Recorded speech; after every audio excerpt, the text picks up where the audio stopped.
Hello അസ്സലാമലൈക്കും. ഇന്ന് നമുക്ക് എന്തിൻ്റെ കൂടെയും എന്താ പറയുക പറ്റിയ നല്ല അടിപൊളി ചന മസാല റെഡിയാക്കിയാലോ. നല്ല വെള്ളക്കടലക്കറി ഉണ്ടല്ലോ, നല്ല സൂപ്പർ ടേസ്റ്റാണ്, ഭയങ്കര ഈസിയാണ്. അപ്പോൾ അതെങ്ങനെ ഉണ്ടാക്കുന്നതെന്ന് നോക്കാം. അതിന് വേണ്ടിയിട്ട് ഞാനിതാ ഒരു അരക്കപ്പ് കടല തലേന്ന് വെള്ളത്തിലൊന്ന് സോക്ക് ചെയ്ത് വെച്ച് പിറ്റേന്ന് കുറച്ച് ഉപ്പെല്ലാം ഇട്ടിട്ടൊന്ന് വേവിച്ച് വെച്ചിട്ടുള്ളതാണ്. ഇനി ഇതാ ഒരു പാനിലോട്ട് ചൂടായി കഴിഞ്ഞാൽ ഓയിൽ ഒഴിച്ച് കൊടുക്കുക. അതിലേക്ക് ഒരു 1/4 ടീസ്പൂൺ വലിയ ജീരകം ഉണ്ടല്ലോ, ഫെന്നൽ സീഡ്, പിന്നെ ഒരു 1/4 ടീസ്പൂൺ താഴെ ഉലുവ, അതും ഇട്ടിട്ടൊന്ന് പൊട്ടിയതിന് ശേഷം 2 ഏലക്കായ്, 2 ഗ്രാമ്പ്, ഒരു കഷ്ണം പട്ട, പിന്നെ ഒരു പിടി കാഷ്യൂ നട്ട്സ്, അണ്ടിപ്പരിപ്പ്, അതും ഇട്ടിട്ട് ഒന്ന് മൂപ്പിച്ചെടുക്കുക. പിന്നെ ഇതിലേക്ക് ഒരു ചെറിയ കഷ്ണം ഇഞ്ചിയും പിന്നെ ഒരു 3-4 അല്ലി വെളുത്തുള്ളി കട്ട് ചെയ്തതും കൂടി ഇട്ട് കൊടുക്കുക.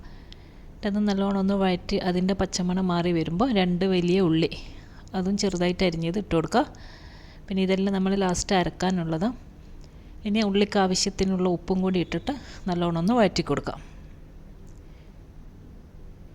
ഇനിയിപ്പോൾ ഇതിലേക്ക് ഉള്ളിയെല്ലാം എന്താ ഒന്ന് സോഫ്റ്റായിട്ട് വരുമ്പോൾ ഒരു 1/4 ടീസ്പൂൺ മഞ്ഞൾപ്പൊടി, ഒരു 1/2 ടേബിൾ സ്പൂൺ മല്ലിപ്പൊടി, 1 ടേബിൾ സ്പൂൺ മുളക് പൊടി, ഇത് ഇട്ടിട്ട് ഇതിൻ്റെ പച്ചമണമെല്ലാം മാറി എണ്ണ തെളിയുന്ന വരെ നല്ലോണം വഴറ്റുക. ഇനി ഓയിൽ കുറവുണ്ടെന്ന് തോന്നുകയാണെങ്കിൽ ഒരു ഇത്തിരി ഓയിൽ കൂടി ഒഴിച്ചു കൊടുക്കാം. ഇതിൻ്റെ പച്ചമണമെല്ലാം ഒന്ന് മാറി വരുമ്പോൾ ഒരു ചെറിയ തക്കാളി അരിഞ്ഞത് ഇട്ട് കൊടുക്കാം. എന്നിട്ട് വീണ്ടും നല്ലോണം വഴറ്റി കൊടുക്കുക. എന്നിട്ട് ഈ തക്കാളി കുക്കാകുന്ന വരെ നമുക്കിതൊന്ന് അടിച്ചു വെക്കാം.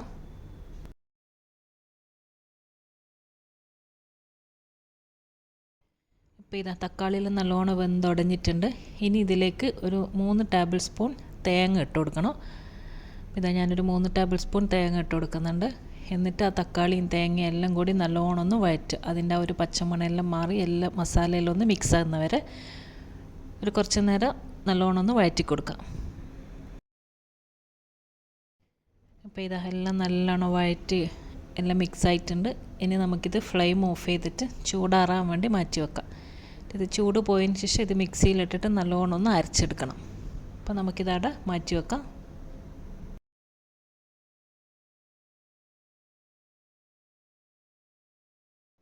ഇപ്പം ഞാനിതാ ചൂടെല്ലാം പോയതിന് ശേഷം മിക്സിയിലിട്ടിട്ടുണ്ട്. ഇനി ഇതിലേക്ക് ഞാൻ വേവിച്ച് വെച്ചിട്ടുള്ള കടലുണ്ടല്ലോ, അതിൽ നിന്ന് ഒരു 3 ടേബിൾ സ്പൂണ് ഇതിലേക്ക് ഇട്ട് കൊടുക്കുന്നുണ്ട്. ആ ഒരു കറിക്ക് ഒരു കട്ടിയും ഒരു കൊഴുപ്പെല്ലാം വരാൻ വേണ്ടിയിട്ട്. അതും ഇട്ടിട്ട് ഒരു 1/4 കപ്പ് വെള്ളം കൂടി ഒഴിച്ചിട്ട് നല്ലോണം ഒന്ന് അരക്കാം, മഷി പോലെ. ഇനി ആ സെയിം പാനിലോട്ട് നമ്മൾ ഈ അരച്ചത് ഒഴിച്ച് കൊടുക്കുക. എന്നിട്ട് മിക്സിയിൽ കുറച്ച് വെള്ളം ഒന്ന് മിക്സ് ചെയ്തിട്ട് അതും കൂടി ഒഴിക്കുക. ഇനി ഇതൊരു മീഡിയം തീയിൽ വെച്ചിട്ട് ഈ എന്താ പറയുക ഈ അരപ്പ് നല്ലോണം ഒന്ന് തിളക്കണം.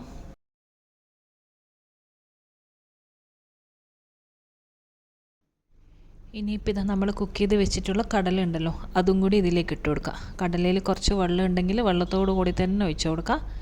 എന്നിട്ട് വീണ്ടും നല്ലോണം ഒന്ന് ഇളക്കി ഒരു മീഡിയം തീയിൽ വെച്ചിട്ട് നല്ലോണം ഒന്ന് തിളച്ചോട്ടെ. അപ്പോൾ കടലയിലും കുറച്ചും കൂടി ഒന്ന് സോഫ്റ്റായിട്ട് വരണം. നമുക്ക് കുറച്ച് നേരം ഇതവിടെ അടച്ചു വെക്കാം.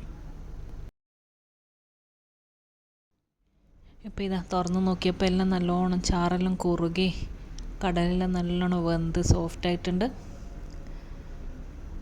ഇനിയിപ്പോൾ ഇതിലോട്ട് ആവശ്യത്തിന് നോക്കിയിട്ട് ഉപ്പിട്ട് കൊടുക്കുക.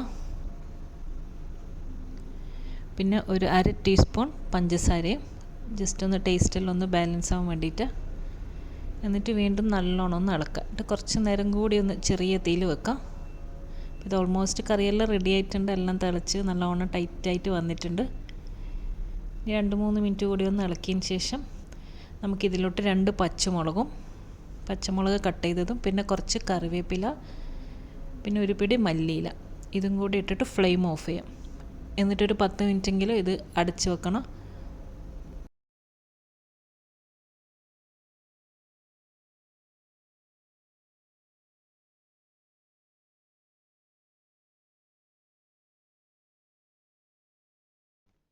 ഇനിയിപ്പോൾ ഇതാ കുറച്ച് നേരം കഴിഞ്ഞ് എല്ലാം തുറന്ന് നോക്കുമ്പോൾ നല്ല സ്മെല്ലും എന്താ പറയുക നല്ലോണം കുറുകി നല്ല അടിപൊളി ഗ്രേവി ആയിട്ടുണ്ട്. അപ്പോൾ ഇതെല്ലാത്തിൻ്റെ കൂടെ അടിപൊളിയായിരിക്കും. എനിക്ക് തോന്നുന്നു പൂരിക്കായിരിക്കും ഏറ്റവും കൂടുതൽ സൂപ്പറായിട്ടുണ്ടാവുക. അപ്പോൾ ഇങ്ങനെ ഉണ്ടാക്കി നോക്കാത്തവരുണ്ടെങ്കിൽ എന്തായാലും ട്രൈ ചെയ്ത് നോക്കുക, ഭയങ്കര ഈസിയാണ്.